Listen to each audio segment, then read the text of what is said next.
12 ফেব্রুয়ারি অনুষ্ঠিত ত্রয়োদশ জাতীয় সংসদ নির্বাচনের পর নির্বাচন সংশ্লিষ্ট অনিয়ম ও অসঙ্গতি নিয়ে অভিযোগ তুলেছে ঢাকার কয়েকটি আসনের হেরে যাওয়া প্রার্থীরা।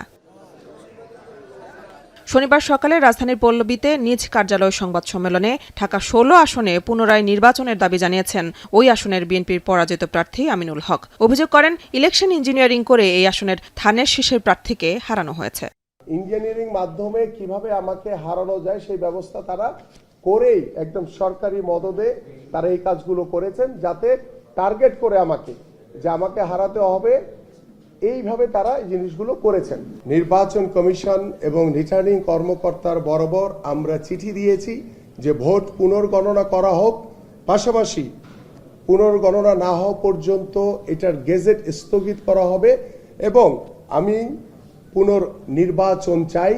অন্যদিকে নির্বাচনের সময় ভোটের পরিবেশ স্বচ্ছ দেখানো হলেও ভোট গণনায় কারচুপির কথা জানিয়ে ইসিতে অভিযোগ করেছেন ঢাকা 13 আসনের জামায়াত জোটের প্রার্থী বাংলাদেশ খেলাফত মজলিসের আমির মামুনুল হক।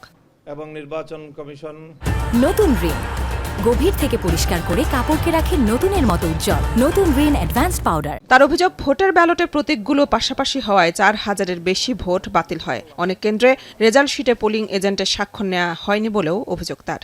একটা প্রার্থীর ভোটের মধ্যেই সেখানে ওভাররাইডিং, সেখানে কেটে সংখ্যা একটা জায়গায় আরেকটা বসানো হয়েছে, একটার উপর দিয়ে আরেকটা সংখ্যা লেখা হয়েছে।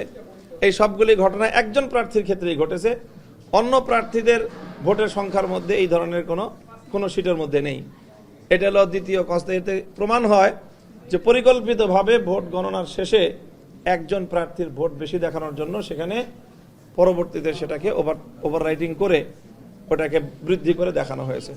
এছাড়াও শেরপুর 1 আসনে ফলাফল স্থগিত করে পুনর্নির্বাচনের দাবিতে নির্বাচন কমিশনে আবেদন করেছেন বিএনপির প্রার্থী ডাক্তার সালসিলা জেবরিন প্রিয়াঙ্কা। ইসিতে আমি অলরেডি এই ফলাফল স্থগিতের জন্য আবেদন করেছি এবং পুনর্নির্বাচন আমি দাবি করি একটি কারণে, আমার শেরপুরের ভোট ঠিক মতন হয়নি। মেহেদিন অ্যানি, এখন, ঢাকা।